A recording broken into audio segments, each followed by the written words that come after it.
após dia, o inimigo vem com ciladas, com armadilhas, com estratégias para nos destruir, para nos afrontar, para nos derrubar. Mas nós sabemos e nós temos visto que em cada uma delas nós somos mais que vencedores. Por causa de Jesus, aquele que venceu todas as coisas. Nós te agradecemos, Deus. Tão grande amor.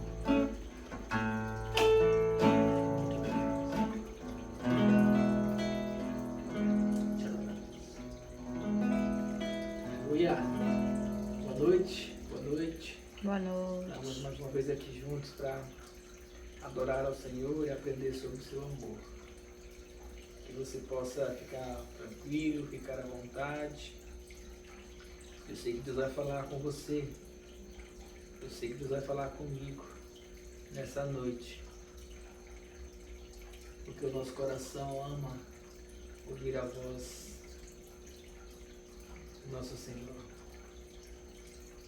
Amém? Amém. Nós agradecemos porque Ele é aquele que nos direciona.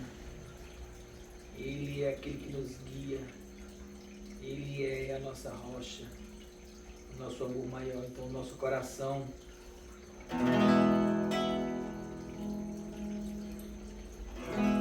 fica descansado na presença dele. Aleluia, Jesus. Queremos te adorar cada vez mais. Queremos cada vez mais estar na tua presença e mergulhar em ti, Deus. Queremos aprender mais de ti. Queremos conhecer mais o teu amor. Queremos conhecer mais a tua graça e do teu perdão. Que nós temos vivido cada dia nessa terra. Quanto mais nós vivemos, nós descobrimos que a única condição de certeza, de confiança e de esperança que nós temos é quando nós conseguimos colocar o nosso coração, quando nós conseguimos colocar a nossa vontade, conseguimos colocar os nossos desejos, ansiedades, quando nós conseguimos colocar toda a nossa esperança para essa vida e para a próxima nos teus braços. Porque somente em teus braços nós encontramos o descanso. Somente em teus braços, na tua presença, nós encontramos a segurança que o mundo jamais poderá nos ofertar. Porque por mais que tenhamos dinheiro, riqueza, prazeres, ou qualquer coisa que possa preencher o nosso coração nesta vida, ainda assim estaremos completamente vazios.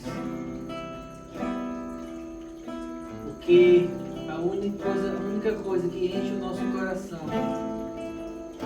é a esperança que o Senhor coloca em nós, uma vida eterna na tua presença. Nós te adoramos por isso. Te louvamos por teu braço. Te louvamos por teu colo.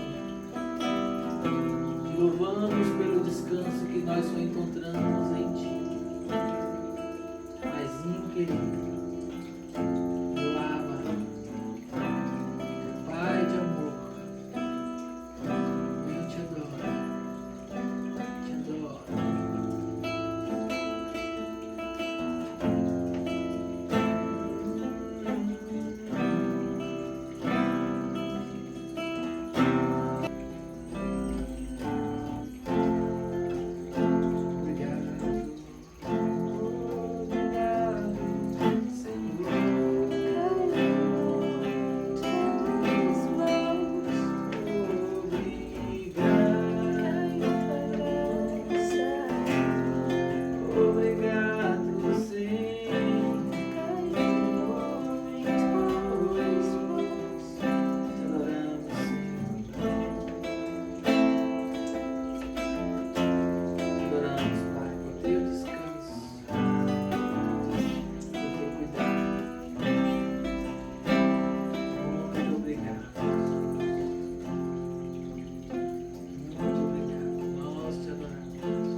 Louvamos a Deus pela liberdade que nós temos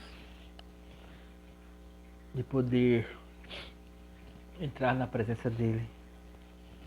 E quando eu falo liberdade, não falo porque o país proíbe ou possa proibir, ou porque nós estamos encarcerados,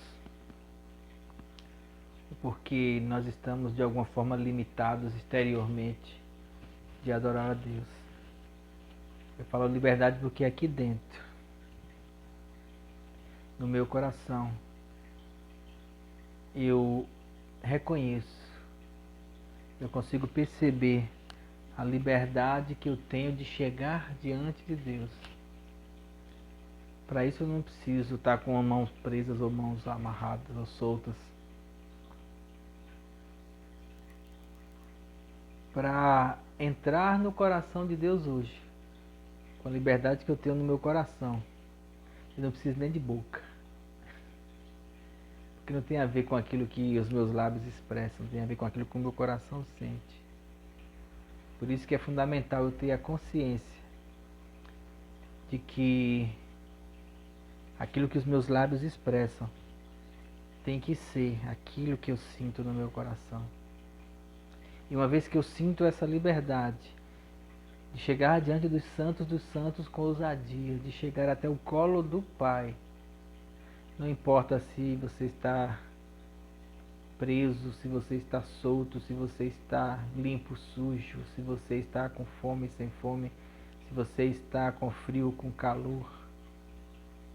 Nenhum fator externo importa. O que importa é a condição do seu coração. Por isso hoje não existe nada nessa terra que possa tirar a minha liberdade de adorar ao Senhor, de adorar a Ele. Nada. E mesmo que me fosse tirado essa liberdade, tirando a vida, aí que eu estaria livre para adorar Ele. Porque eu estaria livre da carne mortal. Eu estaria totalmente solto, completo na presença dEle, vendo Ele da forma como Ele me vê. Mas vai chegar esse dia. Ah, se vai. Nós cremos. Amém?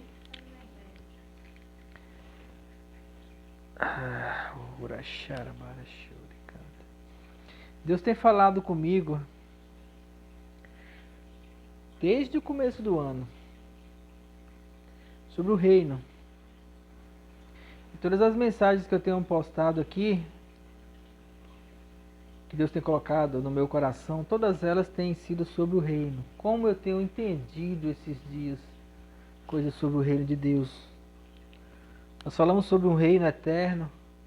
Nós falamos sobre um reino que vem até nós. Nós falamos sobre um reino de justiça. Nós falamos sobre o reino invisível. Falamos sobre um reino de amor. Existem várias outras características do reino de Deus que Ele tem falado ao meu coração. Cada semana Ele tem ministrado algo novo. E hoje nós vamos falar sobre o reino de esperança.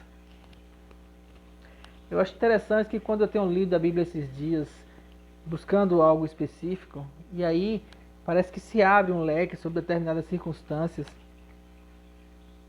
Quando eu fui ler sobre um reino de esperança, sobre pesquisar sobre um reino de esperança, nossa, quantas coisas eu encontrei.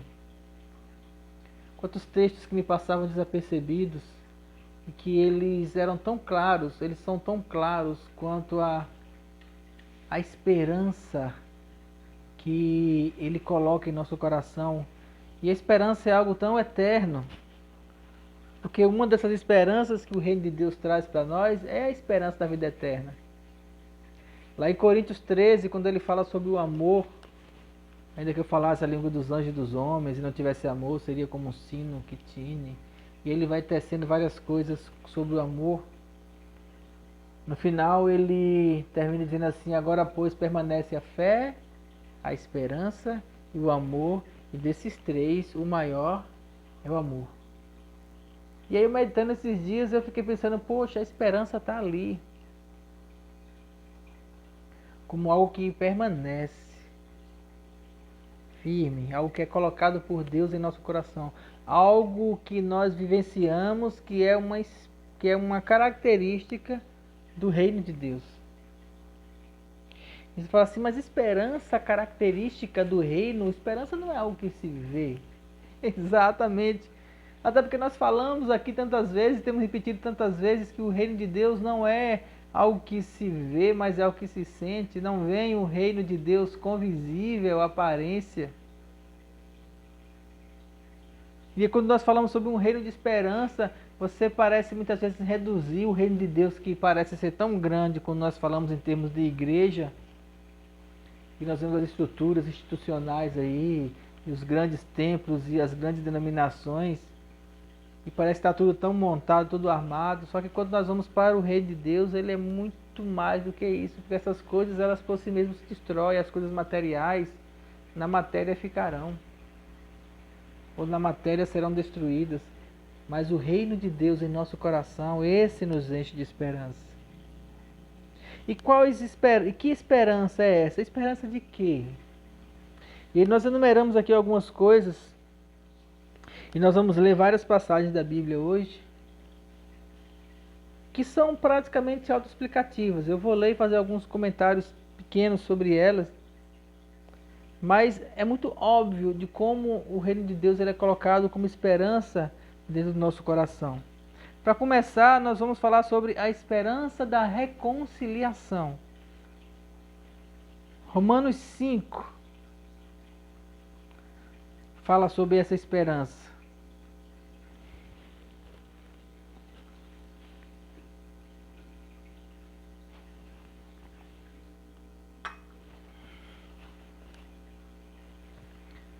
Romanos, capítulo 5.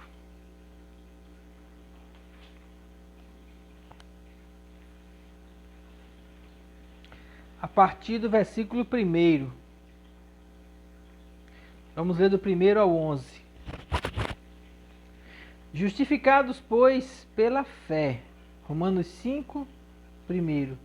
Justificados pela fé.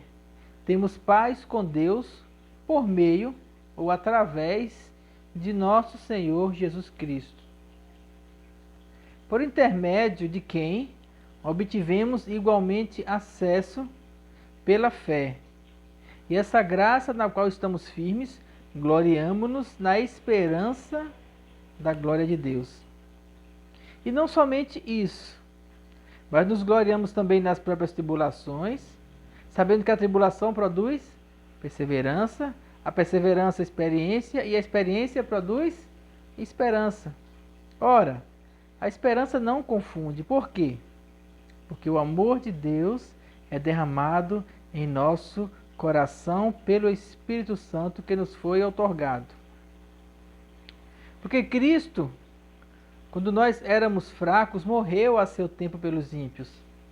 Dificilmente alguém morreria por um justo, pois poderá que pelo bom alguém ainda se anime a morrer. Mas Deus prova o seu amor para conosco pelo fato de ter Cristo morrido por nós quando nós éramos ainda pecadores. Logo, muito mais agora, sendo justificados pelo seu sangue, seremos salvos por ele da ira. Porque se nós, quando inimigos, fomos reconciliados com Deus, mediante a morte do seu Filho, muito mais estando já reconciliados, seremos salvos pela sua vida. E não apenas isso, mas também nos gloriamos em Deus por nosso Senhor Jesus Cristo, por intermédio de quem recebemos agora a reconciliação. Ele começa falando sobre esperança e termina com reconciliação. A esperança da reconciliação. Por que esperança da reconciliação? Nós estávamos perdidos no mundo. Nós estávamos caminhando para o inferno, condenados, separados de Deus. E Deus, como Paulo escreveu ali, provou o seu amor por nós quando nós éramos ainda pecadores, porque ele morreu por nós quando nós ainda éramos pecadores. Ele então abriu a porta Para quê? Para a reconciliação. E que reconciliação é essa? Por que esperança da reconciliação? Porque quando nós vamos até Jesus, quando nós nos arrependemos e nosso coração é construída, é colocada, surge, é enxertada, não sei qual adjetivo usar. O Espírito Santo coloca em nós a esperança de que nós somos reconciliados com Ele. E uma vez que nós somos reconciliados com Ele, a porta do céu está aberta para nós. A reconciliação é garantida. Então, uma das características desse reino de Deus é a reconciliação, a esperança da reconciliação que Ele nos proporciona.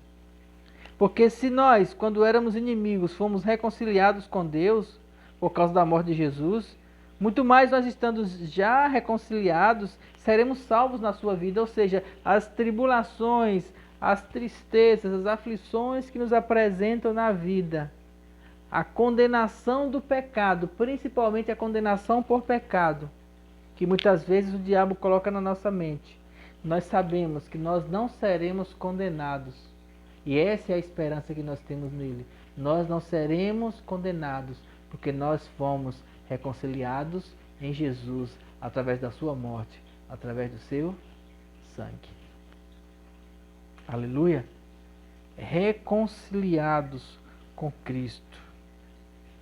E a reconciliação que nos proporciona, do qual nós temos essa esperança, ela traz qual outra esperança? A esperança da redenção. Falando sobre esse mesmo assunto, Paulo continua em Romanos 8. Passa umas páginas aí. Romanos 8.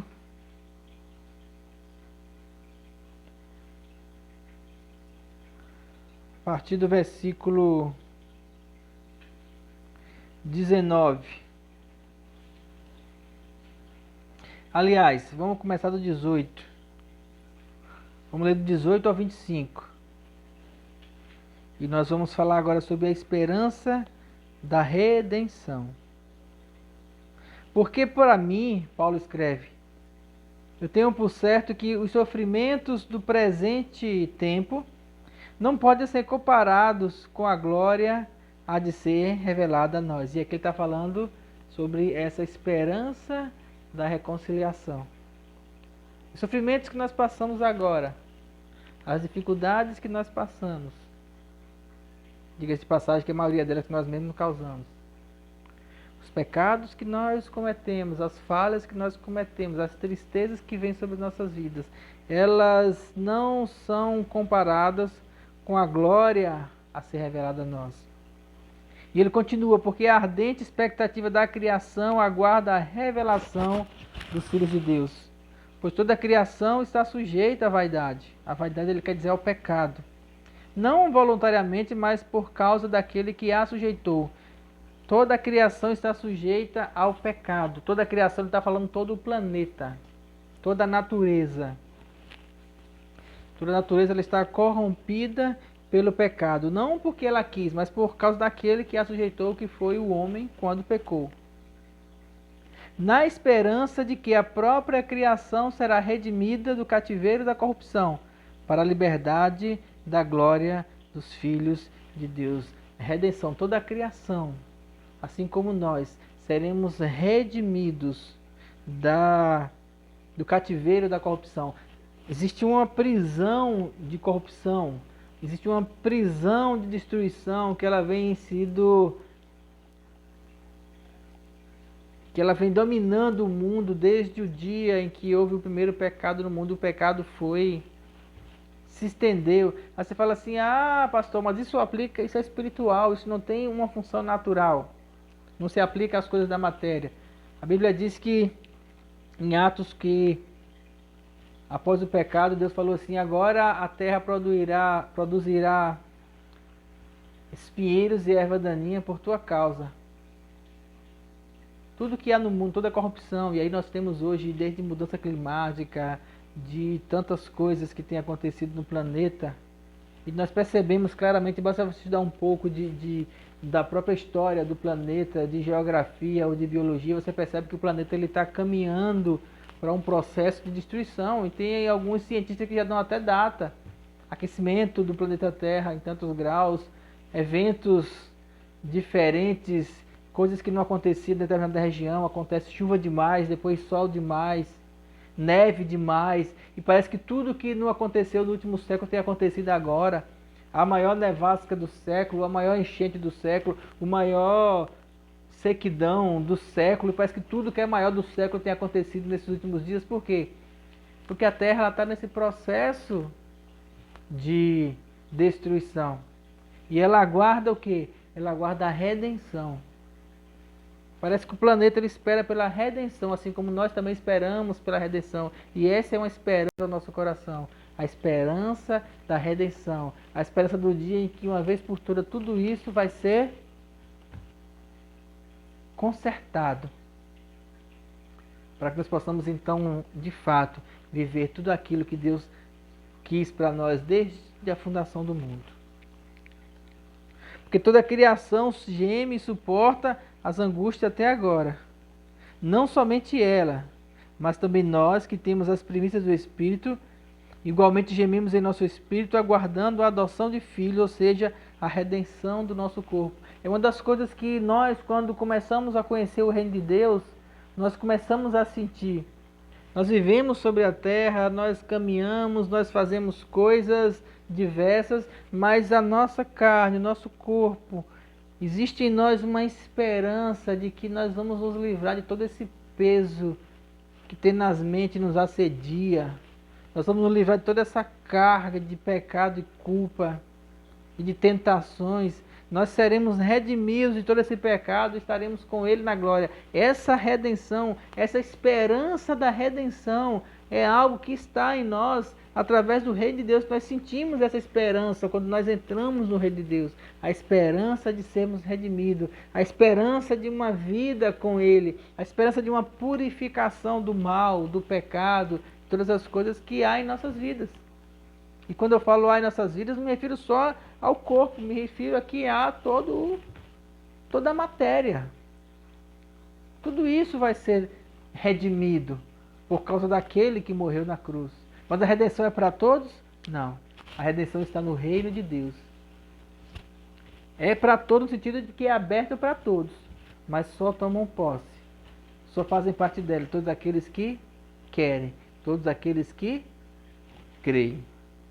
Por isso que é por fé. E a maior das esperanças que é colocada em nosso coração, que está ligado com essa reconciliação, nos reconciliando com Deus, que está ligado com essa redenção, que nós seremos redimidos dele. Tudo isso se aplica na esperança da ressurreição. É muita coisa que fala sobre esperança na Bíblia. Principalmente no Novo Testamento. Nossa, cada vez que eu fui lendo, eu fui percebendo quanta esperança de salvação, de redenção, de ressurreição, de glória, de vida, de coisas que Deus vai colocando em nossos corações. Essa condição de esperança traz para nós uma paciência, traz para nós uma certeza, traz para nós um descanso de que, independente do que possa acontecer nessa terra, o nosso coração aguarda na esperança de estar com Ele, ou muito mais do que isso, na esperança de que Ele cuida de nós, mesmo já aqui na terra. Mas a esperança que nutre mais o nosso coração, aquilo que mais eu percebi no Novo Testamento, é a esperança da ressurreição. E Paulo descreve isso em 1 Coríntios 15. 1 Coríntios 15.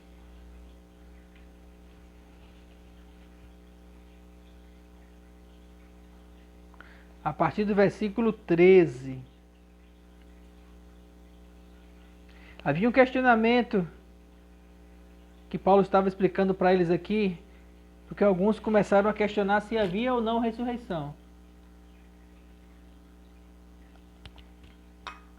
Há ressurreição, não há ressurreição, há ressurreição, não há ressurreição, e eles discutiam sobre isso na igreja de Coríntios.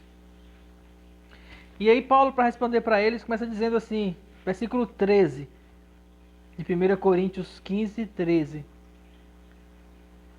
E se não há ressurreição dos mortos, então Cristo não ressuscitou.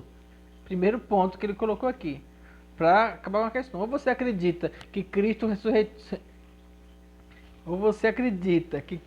ressuscitou e automaticamente você acredita na ressurreição, ou então você não acredita que Cristo ressuscitou. Se você é cristão, então você acredita na ressurreição de Cristo. E ele dizendo, se não há ressurreição de mortos, então Cristo não ressuscitou. Versículo 14. E se Cristo não ressuscitou, é vã a vossa pregação e é vã a vossa fé. Ou seja, se você não acredita que Cristo ressuscitou, então a sua fé em Cristo não tem fundamento. Porque um dos fundamentos da fé em Cristo é que Ele ressuscitou dos mortos, por isso nós também seremos ressuscitados. E se somos tidos por falsas testemunhas de Deus, versículo 15, porque temos asseverado contra Deus que Ele ressuscitou a Cristo, ao qual Ele não ressuscitou, se é certo que os mortos não ressuscitam.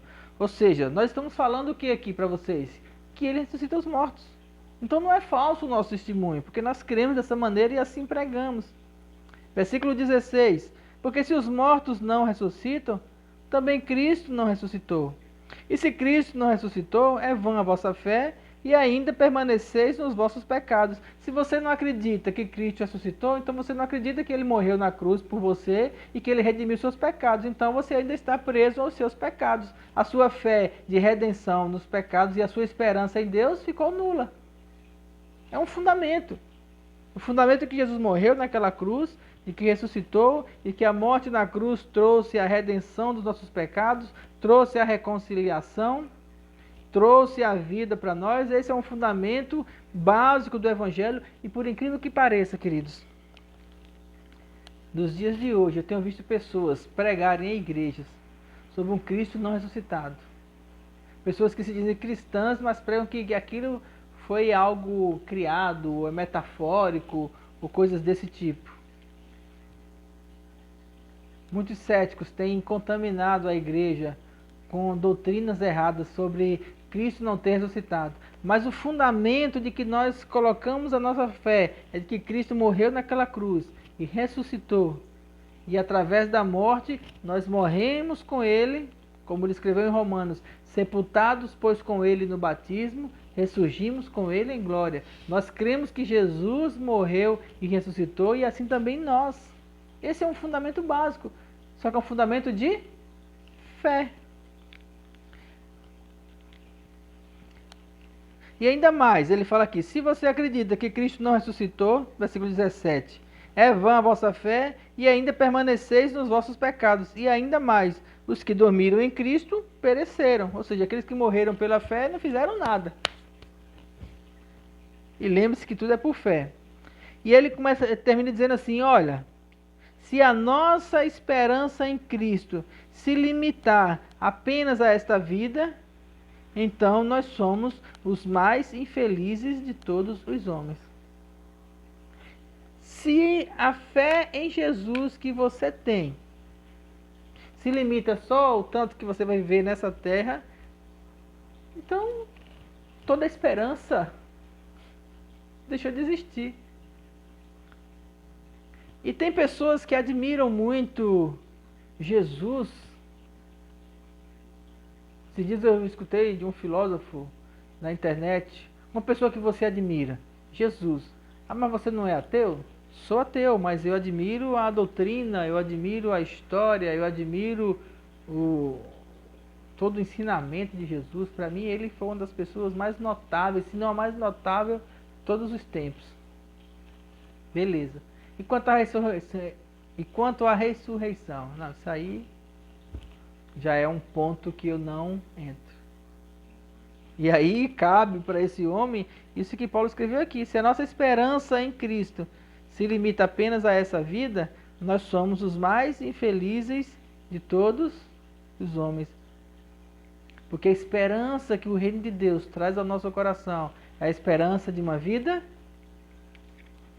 eterna. Versículo 20. Mas se de fato Cristo ressuscitou entre os mortos, sendo ele as primícias dos que dormem, visto que a morte veio por um homem, também por um homem veio a ressurreição dos mortos. Porque assim como em Adão todos morrem, assim também todos serão vivificados em Cristo. Cada um, porém, a sua própria ordem. Cristo, as primícias, depois os que são de Cristo na sua vinda. Então virá o fim, quando ele entregar o reino ao Deus e Pai, quando houver destruído todo o principado, bem como toda a potestade e poder. Porque convém que ele reine até que haja posto todos os inimigos debaixo dos pés. E o último inimigo a ser destruído é a morte. E eu quis ler até aqui para grifar esse último versículo. O último inimigo a ser destruído será a morte. E quando ele fala a morte, ele não fala só da ressurreição dele. Ele fala de toda a condição de morte que vem desde o pecado do primeiro homem. Todo desencadear de morte que vai de pessoa para pessoa e para o planeta. Toda essa destruição gerada pela vaidade, tudo isso será vencido. E é essa esperança que ele coloca em nosso coração, a esperança de nós sermos ressurretos. Essa esperança ela é eterna. O reino de Deus, ele é eterno. E se a sua esperança ela se ater apenas a essa vida, se a sua esperança em Jesus ficar limitada a ter um carro, a ter uma casa, a ter coisas nessa terra, ele fala assim, nós somos os mais miseráveis dos homens. Por quê mais miseráveis? Porque nós temos uma esperança tão superior, que é uma esperança eterna, e estamos atentando às coisas pequenas, naturais, passageiras, momentâneas. Nós temos uma esperança de uma vida eterna e estamos pegados às aflições e tribulações que nos são apresentadas no dia a dia. Nos estressamos e ficamos doentes e ficamos aperreados com coisas que são passageiras. Ficamos irados por causa de um carro que quebra. Ficamos irados por causa de uma roupa que se estraga. Ficamos irados por tantas coisas momentâneas. Nos atentamos tantas vezes às coisas momentâneas, quando aquilo que o reino de Deus proporciona para nós é a esperança de uma vida eterna, uma esperança da glória. E essa glória é refletida em nós através de quê? Através da presença de Jesus dentro de nós. E Paulo fala isso onde? Colossenses 1, 24. Vamos continuando. Passa mais umas páginas para frente. E em Colossenses 1,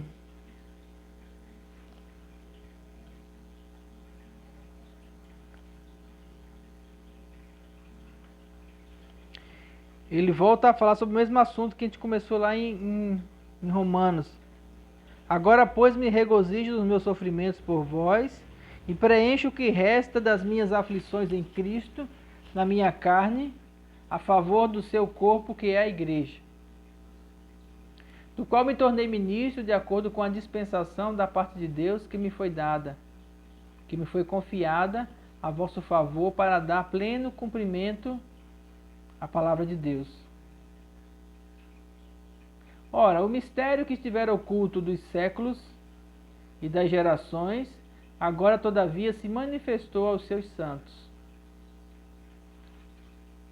aos quais Deus quis dar a conhecer qual seja a riqueza da glória desse ministério entre os gentios. O ministério que sempre esteve oculto, o mistério, não é o ministério, o mistério que sempre esteve oculto por séculos e séculos, Deus se manifestou agora aos santos. E ele deu a conhecer qual é a riqueza da glória desse mistério entre os gentios. Isso é, qual é esse mistério? Cristo em vós, esperança da glória. Cristo em mim, esperança da glória. A esperança da glória que há em meu coração é a certeza de que, através da morte de Jesus, o Espírito Santo habita em mim. Cristo está em mim. A glória está em mim. Que glória? Cristo, através do Espírito Santo. E nós anunciamos e advertimos a todo homem que, ensinando a todo homem em toda sabedoria, a fim de que apresentemos todo homem perfeito em Cristo. Para isso é que eu também me esforço o mais possível, segundo a sua eficácia que opera eficientemente em mim. O que Paulo fala aqui? Ele está dizendo assim, olha, eu tenho me esforçado constantemente. Eu tenho feito todo o esforço para mostrar para vocês que a esperança da glória que existe em nós é unicamente a esperança que nós temos através da certeza de que o Espírito Santo habita em nós. Cristo em nós, esperança da glória. E essa esperança ela é colocada em nosso coração a partir do momento que nós entramos para o reino de Deus. A partir do momento que nós fazemos parte do reino de Deus. O reino de Deus, ele não é algo físico, não tem como você ver, não tem como você medir, não tem como você calcular, não tem como você tentar limitar ele, porque tudo que diz respeito ao reino de Deus está atrelado a essa condição, a condição da morte de Cristo, a condição da certeza da ressurreição, a condição da certeza da reconciliação, a condição da certeza da redenção, a condição da certeza de que Cristo está em nós, e isso traz para nós a esperança de uma glória. E todas essas coisas, elas acontecem aqui dentro. Não é externo, não tem como você mostrar para as pessoas. Ou você crê ou você não crê. Ou você tem no seu coração essa esperança de que Cristo morreu naquela cruz e te concedeu a vida eterna e de que todas as coisas que diz respeito à sua vida estão nele. Ou você tem essa esperança do Rei de Deus dentro de você, ou você não tem nada. Ou você tem uma religião. Ou você vive numa religiosidade. E a religiosidade ela é externa, a religiosidade ela é mecânica, Eita, agora eu enrolei a língua. A religiosidade ela é fútil, vã e passageira. Práticas religiosas, ajuntamento de pessoas, essas coisas elas podem ser maquiadas, essas coisas elas podem ser mentirosas. E quantas pessoas que eu já vi nas igrejas, louvando e adorando e levantando as mãos com todo o fervor, e depois em conversas mais íntimas a pessoa dizia assim, é porque eu não sei se eu acredito direito, bate uma angústia no meu coração. Se bate uma angústia é porque a esperança não tomou espaço. Porque se você tem esperança colocada por Deus no seu coração, não tem como haver angústia, ou uma coisa é outra. Porque independente das situações que você vai passar, e Paulo fala assim, as leves e momentâneas tribulações produzem para nós eterno peso de glória. Porque a tribulação, ela produz perseverança. E essa perseverança, ela produz esperança. Ou seja, não tem como você passar por uma dificuldade, por uma tribulação, por uma condição de dificuldade na vida, sem que isso leve você para uma confiança em Deus, para uma esperança de que, ainda que tudo desande, a sua fé está firmada nele. Essa condição ela é muito íntima, é muito pessoal, é muito sua e de Deus. E essa esperança que é colocada em nós pelo Espírito Santo é a única forma de nós percebermos, de nós sentirmos de que o reino de Deus está em nós e que nós fazemos parte dele. Por isso que é um reino de esperança. Esperança que é colocada em nós pelo Espírito Santo. Não tem como ser visível, não tem como ser palpável, no sentido material. Não tem como ser expressado. Ou você sente ou você não sente. É uma verdade sua, entre você e Deus. E quando nós temos essa esperança da glória, quando nós temos a certeza de Cristo em nós, de que nós somos reconciliados com Ele, de que nós temos a redenção nele, de que nós seremos ressurretos por Ele, de que todo o poder e divindade estão em nós, o que é que nós temos que fazer então? Descansar. Porque tudo que essa condição traz para nós é uma esperança de quê? De vida eterna. Ou seja, se eu creio que todas as coisas me são dadas por Deus e que Deus está comigo e de que tudo aquilo que Jesus fez vai proporcionar para mim a redenção, a vida eterna, então todas as outras coisas dessa terra elas ficam pequenas. Inclusive todos os prazeres que há nessa terra eles ficam menores por conta da esperança de uma vida eterna. E Paulo fala isso onde? Tito 1, ele escreveu para... É uma carta pequena. Só tem 3 capítulos.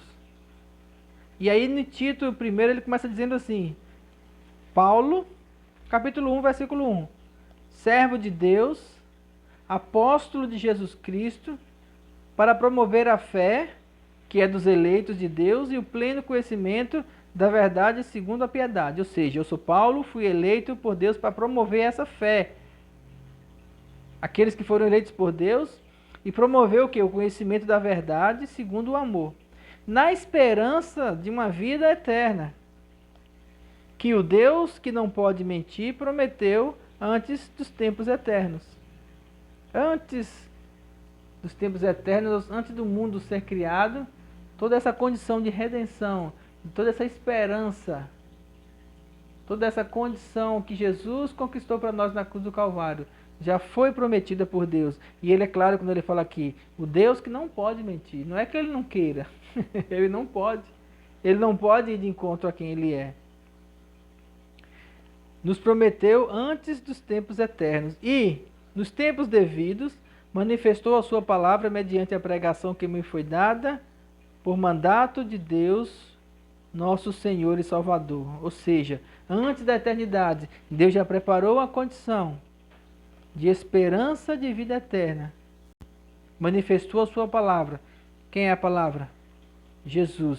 Jesus foi manifesto a nós. E essa pregação foi confiada a Paulo, foi confiada a mim, foi confiada a todos aqueles que querem pregar um reino inabalável. Todos aqueles que entendem que o reino de Deus não diz respeito às coisas materiais nem às coisas locais.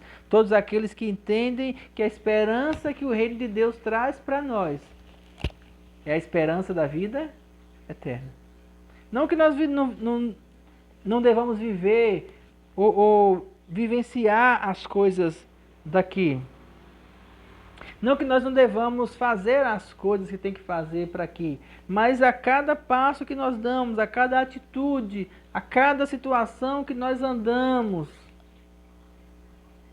nós temos que andar com essa convicção, com essa esperança, com essa condição, com esse sentimento, para você entender assim de forma bem clara, com esse sentimento dentro de nós de quê?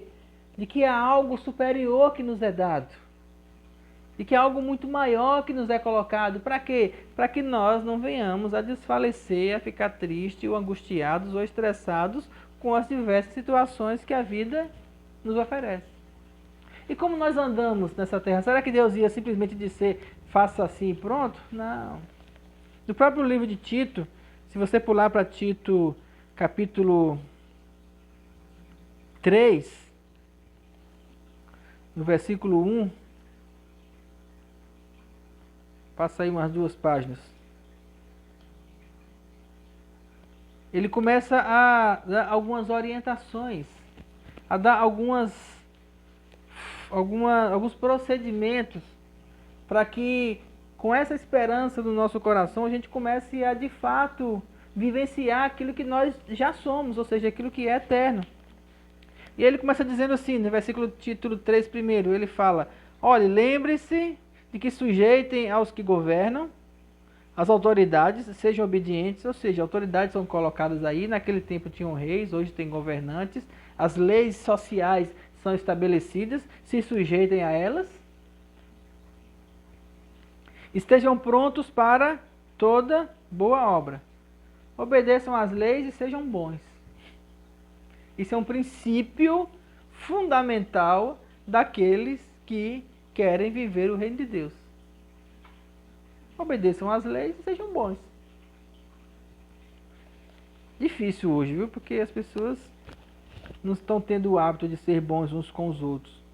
E ele continua dizendo: não difamem a ninguém, não sejam altercadores, mas cordatos, ou seja, não sejam pessoas que vivem arrumando discórdias, mas sejam bons, educados, dando prova de toda cortesia para com todos os homens. Mais uma vez, sejam bons, sejam amáveis.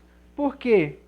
Porque nós antes éramos nécios, desobedientes, desgarrados, escravos de toda sorte de paixões, de prazeres. Nós estávamos presos no mundo, vivendo sob essas circunstâncias, os picos de alegria, tristeza, amor e ódio, paz, tormenta. O mundo é assim, nós estávamos presos nisso. E malícia, inveja, ódio, odiando uns aos outros. E aí no versículo 4 ele fala: quando, porém, se manifestou a benignidade de Deus, nosso Salvador, e o seu amor para com todos, não por obras de justiça praticadas por nós, mas segundo a sua misericórdia, ele nos salvou mediante o lavar regenerador e renovador do Espírito Santo, ou seja, nós fomos transformados. Se você não sente no seu coração que você é transformado pelo Espírito Santo, talvez você precise rever a sua condição de cristão. E quando eu falo rever a sua condição de cristão, não estou falando de rever a sua condição diante da igreja. Eu estou falando de rever a sua condição diante de Deus. Se você sentir mais prazer com as coisas do mundo do que com a presença de Deus, você precisa rever a sua comunhão com Ele. Porque de repente você ainda é um filho pródigo, que não caiu em si. Não por obras de justiça praticada por nós, mas segundo sua misericórdia, ele nos salvou mediante o lavar regenerador e renovador do Espírito Santo, que ele derramou sobre nós ricamente por meio de Jesus Cristo, nosso Salvador, a fim de que, justificado pela graça, nos tornemos seus herdeiros segundo a esperança da vida eterna.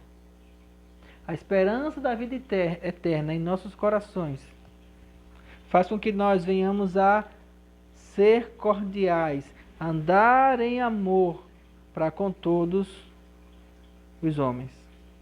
Faz com que nós venhamos a exercer a prática da piedade, exercer a prática do amor, exercer a prática da paciência, de frutos espirituais. Condições que nos são dadas pelo Espírito Santo para amar, para suportar, para agir em humildade, para agir em mansidão, para agir em honra, para agir em verdade. São condições que nos são dadas pelo Espírito Santo para andar nessa terra, e em cada uma dessas práticas nós andamos nela, trazendo sempre em nosso coração, sabe o quê? A esperança da redenção. Quando alguém me afronta no trabalho e eu não respondo àquela pessoa com a mesma afronta, no meu coração eu trago o quê? A esperança de uma redenção para ela. Através de quê? Do amor. Quando alguém me ofende, quando alguém me ataca, quando alguém é ignorante comigo, eu não vou dar a mesma face. Eu vou agir de uma maneira diferente, segundo a palavra de Deus. Para quê? Porque no meu coração eu trago a esperança da redenção da minha vida e da vida da pessoa. É tão fácil entender isso e andar desse jeito com as pessoas, só que isso só acontece quando as coisas do mundo elas se tornarem menores para nós. E as coisas do mundo só vão se tornar menores para cada um de nós quando nós entrarmos mais e mais na comunhão com Deus. Fora isso, e para terminar em Hebreus 10, 19, ele diz assim: tendo, pois, irmãos, intrepidez para entrar nos santos dos santos pelo sangue de Jesus, pelo novo e vivo caminho que ele nos consagrou pelo véu, isso é, pela sua carne. E tendo grande sacerdote sobre a casa de Deus, que é Jesus, aproximemo-nos com sincero coração. Só você sabe dentro de você, se você está chegando diante de Deus com sincero coração ou não. Aproximemo-nos com sincero coração e plena certeza de fé, tendo o coração purificado de uma má consciência e lavado o corpo com água pura. Que lavagem é essa de água pura que ele fala? Ele fala do batismo. O seu entendimento de que você foi reconciliado com ele, essa esperança da reconciliação. Fazendo isso, guardemos firmes a confissão da esperança sem vacilar, porque quem fez a promessa é fiel. Consideremos também uns aos outros para nos estimularmos ao amor e às boas obras. E aí é aquilo que ele falou lá em Tito. Considerai uns aos outros, estimulai o amor e as boas obras. Não deixemos de congregar, como é costume de alguns, ou seja, não se afastem das pessoas, continue próximos dela, mantenha a comunhão. Antes, façamos admoestações, porque vede quanto mais que o dia se aproxima. E que dia é esse? O dia da redenção, o dia da reconciliação, o dia da vida eterna, o dia da volta de Jesus. Qual a orientação que nós entendemos aqui? Nós entendemos que quando nós fazemos parte do reino de Deus, primeiro nós somos reconciliados com Ele. Há uma esperança da reconciliação colocada no nosso coração. Depois tem a esperança da redenção. Existe um entendimento sobre esperança que algumas pessoas têm de como se a esperança fosse algo assim que não existe, mas eu vou achar que existe. Esperança sem fé, ela é vã. Porque é uma esperança tola. Uma hora ou outra eu vou me decepcionar. E como diz o ditado, a esperança é a última que morre. Na verdade, em Coríntios ele fala que permanece a fé, a esperança e o amor. Ou seja, a esperança ela não morre. Ela é derramada em nossos corações. A esperança ela permanece. E a esperança é a fé. Hebreus 1, a fé é a convicção das coisas que eu não vejo e a esperança daquilo que eu não enxergo, mas eu sei. É algo que eu não estou vendo ainda com os meus olhos, mas eu sei. Aquela esperança de eu vou esperar, porque eu sei que aquilo está lá na frente. Então a esperança que nós temos no reino de Deus é a esperança de que nós somos reconciliados nele, de que nós somos remidos por ele, de que nós seremos ressurretos por ele, de que nós temos a glória de Cristo em nós e de que a vida eterna nos é garantida.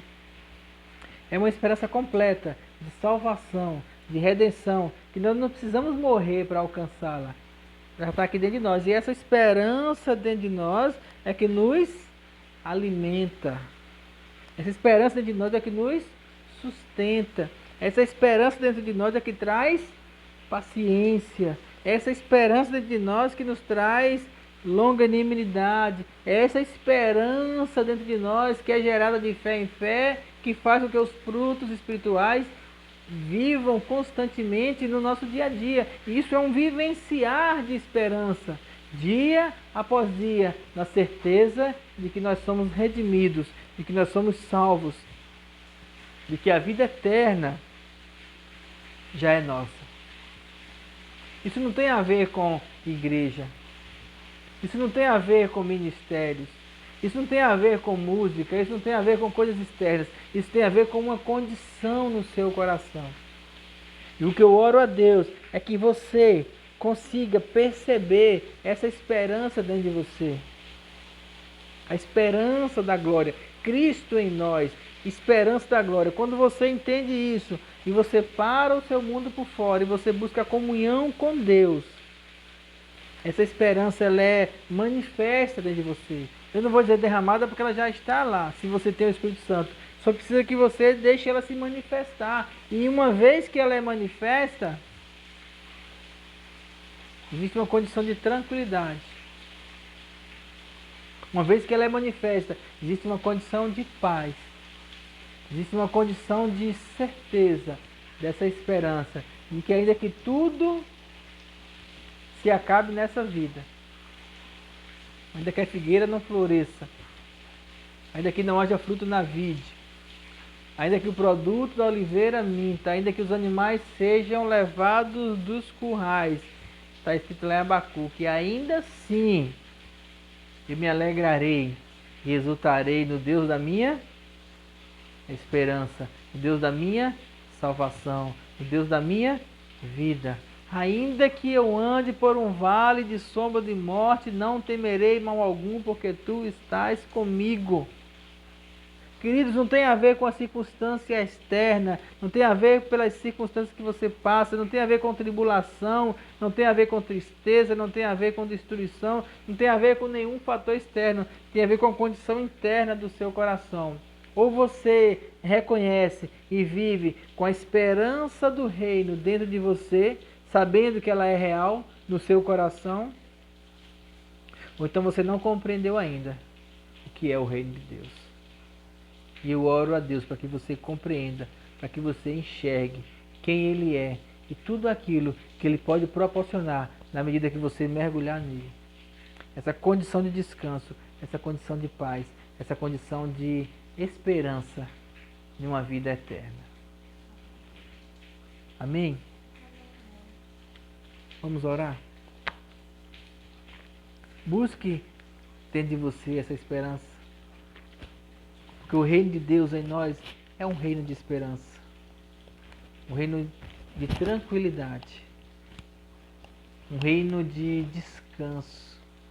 Um reino de conforto. A esperança traz o que para nós? Conforto. Conforto de que Ele tem tudo sob controle. Conforto de que o nosso Redentor vive e por fim se levantará. Basta que a gente descanse o coração nele e coloque toda a nossa esperança nele. Nele. Somente nele. Pai, em nome de Jesus, nós te agradecemos por teu amor tão grande. Nós te agradecemos por tua graça maravilhosa. Te agradecemos pela certeza que o Senhor coloca em nossos corações. Te agradecemos por graça incalculável e pela esperança que nós temos em Ti. Muito obrigado, Jesus. Muito obrigado por tudo que o Senhor tem proporcionado às nossas vidas. Muito obrigado por ter morrido naquela cruz, por ter ressuscitado, por ter rasgado o véu de alto a baixo, por ter nos dado livre acesso ao coração do Pai. E agora, quando nós entramos na presença do Pai, nós temos a esperança, nosso coração se enche dessa esperança, de que seremos redimidos dessa vida, seremos restaurados para uma vida eterna. E então, quando passarmos para a próxima vida, todas as coisas farão sentido. Nós sentimos hoje em nosso coração essa convicção de que na Tua presença tudo faz sentido.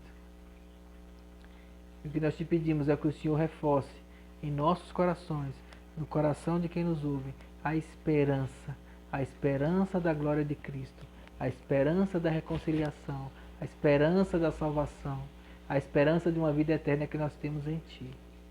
Muito obrigado, Pai. Nós te louvamos e te agradecemos. No nome de Jesus. Amém. Amém? Muito obrigado por você estar aqui conosco mais uma vez. Que Deus possa ser exaltado e louvado através de sua vida, dia após dia. Uma semana de bênção para você e até a próxima reunião em nome de Jesus. Amém?